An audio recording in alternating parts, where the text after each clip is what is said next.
This week's Parsha Naso brings us, among its many gifts, a blessing.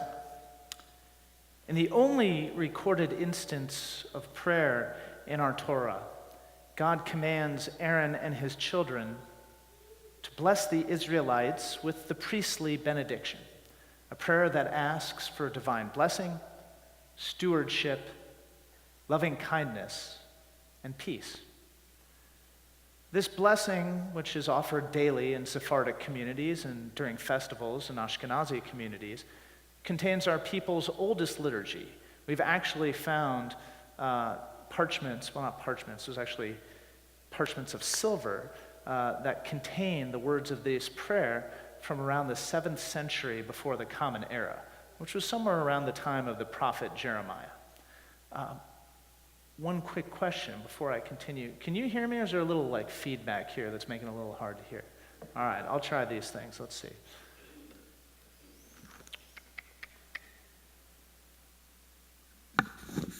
That better? Oh, you can hear in the background now? Okay, so we'll try it this way. Is this better? All right, sorry about that. I must have played around with the microphone or something. So we have a blessing from our Parsha, but actually blessings in Jewish tradition come in many different forms. And earlier this week, we received one of our greatest blessings when we celebrated Shavuot by reading the book of Ruth. Now, I know everybody here, the Bible scholars that we are, knows exactly what's in the book of Ruth, but we do have some people joining us from the comfort of their homes. So, for their sake, I figured it might be important to review some of the details. But this is interactive, so for those of you who are familiar with the book of Ruth, you can jump in at any time. First of all, we know the book is named Ruth, but the first person we're introduced to is a woman not by the name of Ruth. Who do we get introduced to first? Naomi. That's right, Naomi, who's the wife of Elimelech. And Elimelech, who lives in Bethlehem, Beit Lechem is the house of bread, decides that because there's no bread in the house of bread, they need to move somewhere else. And they go to the land of Moab, which is a region that, historically speaking, is quite unfriendly to Israel. In fact, the animosity between Moab and Israel is so great that the Torah specifically forbids allowing Moabites into the Israelite community. And here's the actual quote from our Torah from the book of Deuteronomy. No Ammonite or Moabite or any of their descendants may enter the congregation of Adonai, not even in the 10th generation. Don't seek a treaty or a friendship with them as long as you live. That seems pretty hostile. The Edomites, who are descended from Esau, they're good. You can let them in. The Egyptians, who imprisoned you for 420 years, they're good too. But these Moabites, you really don't want to mix with them. And so that's where our story begins. Elimelech takes his family to this place where apparently Israelites are not supposed to go. His sons marry 2 Moabite women, Ruth and Orpah. But bad things happen to the family. What happens? Somebody help me out. Yeah, the sons die, Elimelech dies, and so at the beginning of the story, we're left with 3 widows, Naomi and her 2 daughters-in-law. And so Naomi says, there's not much going on for me back here in Moab. I'm going to head home to Bethlehem. And she decides, I'm going to go back alone. You 2 Moabite girls should stay here, find nice, good Moabite boys, and live happily ever after. But there's one itty little problem. Who wants to help us out with that part? Yeah, Ruth will not let her mother-in-law, Naomi, go home alone. In fact, we get one of the most popular statements that the Bible has to offer from Ruth. Don't urge me to leave you or to turn back from you. Where you will go, I will go. Where you will stay, I will stay. Your people will be my people, and your God my God. Where you die, I will die, and there I will be buried. May Adonai deal with me, be it ever so severely, if even death separates the two of us." So, thus begins a tale of friendship and self-sacrifice. We'll skip to the end now. It culminates in the congregation and the town of Bethlehem accepting Ruth into their midst.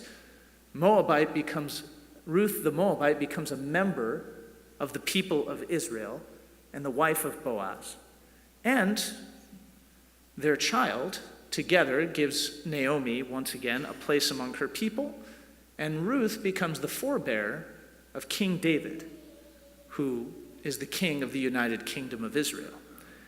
And so in 4 short chapters, the book of Ruth delivers tragedy, drama, sex, intrigue, love, and redemption. That's pretty good work in 4 chapters. But it also delivers blessing, not just for the people who are participating in the story, but for the people who are reading it as well. Because the book of Ruth shows us what can happen when we invite the stranger into our midst, when we let go of old hatreds and prejudices to embrace those who are, for some reason or another, forced to the sidelines of our community. Naomi's redemption requires more than Ruth's sacrifice and diligent work. It also requires the violation of a centuries-old grudge against the Moabites, one that was actually encoded in our people's ancient text. But in a revolutionary gesture, the community of Bethlehem says, Torah Shmora, she can be in, which provides not only relief for Naomi, but inspiration for Boaz, and later, a blessing for the entire congregation of Israel through the Davidic dynasty that Ruth helps create. Opening our hearts, Ruth teaches us, can sometimes be more important than opening our books, especially whenever those books contain things that ask us to banish others from our midst. And yet, that lesson remains one that's essentially very difficult for us to master. Rather than accept the blessings proffered by members of other races, other ethnicities, other religions, or other sexual orientations, we routinely find a way to deny them welcome, allowing fears to seal our borders, to shutter our gates, or to close our hearts.